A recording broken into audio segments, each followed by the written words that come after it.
నమస్కారం. నేను బీకేఎస్ కన్నా.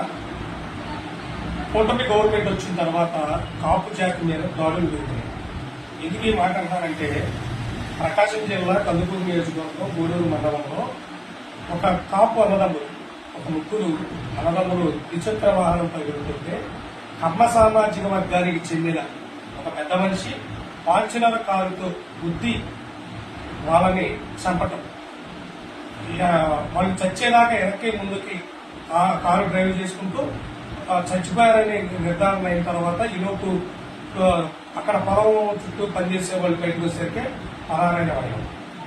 ఇది జరిగింది ఆ గూడూరు మండలంలో జరిగింది. కాపు సామాజిక వర్గం మీద అతను కమ్మ సామాజిక వర్గానికి వ్యక్తి. అతను ఈ దారులు ఎందుకు చేశాడంటే, అతను గతంలో చనిపోయిన కాపు సోదరుడి భార్య మీద అతను కన్నేయటం, కీచక పర్వానికి తెరలేపాడు అతను. దాన్ని ఈ ముగ్గురు అన్నదమ్ములు ఎదుర్కొంటారే కాపు పాలేరు అన్న, మీరు మమ్మల్ని ఎదిరిస్తారని మీరు మా దయాదక్షిణ బతుకుతున్నారని వాళ్ళకి వార్నింగ్ ఇవ్వటం, వాళ్ళ మీద కక్ష పెంచుకొని ఈ దారుణానికి కొనగట్టారు. కానీ అక్కడ ఉన్న ఎమ్మెల్యే గాని కూటమి ప్రభుత్వం గాని దీని మీద 3 రోజులు అవుతుంది ఇది జరిగి, కానీ వాళ్ళ మీద అలాంటి చర్యలు తీసుకోలేదు.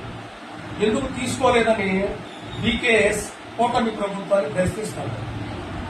మేము ఓట్లేసి కూటమి ప్రభుత్వాన్ని అధికారంలో తెచ్చింది కమ్మ సామాజిక వర్గం కింద మేము బతకడం కోసం కాదు.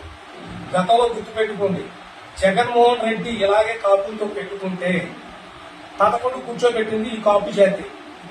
ఇదే కాపు జాతి జోలికి ఇదే విధంగా మీరు వస్తే గుర్తుపెట్టుకోండి, తెలుగుదేశంలో ఉన్న కమ్మ నాయకులారా, మీకు ఇదే హెచ్చరిక చేస్తాము. భారతీయ కాపు సేన నుంచి హెచ్చరిక చేస్తానండి.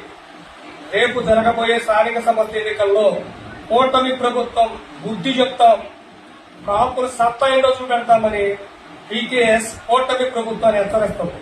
ఇది మొన్న మధ్య మీరు చూసే ఉంటారు, మన శ్రీకాళహస్తిలో కోట విలుప్త శ్రీకాళహస్తి ఇన్ఛార్జి ఆమెను చంపడానికి కూడా తెలుగుదేశం ఎమ్మెల్యే డబ్బులు ఇచ్చాడని చెప్పి ఆమె చనిపోయిన డ్రైవర్ ఒక వీడియో బయటకు రావటం, ఇట్లాంటి వ్యవహారాలన్నీ కూడా తెలుగుదేశానికి సంబంధించిన వాళ్ళ దాంట్లోనే జరుగుతుంది.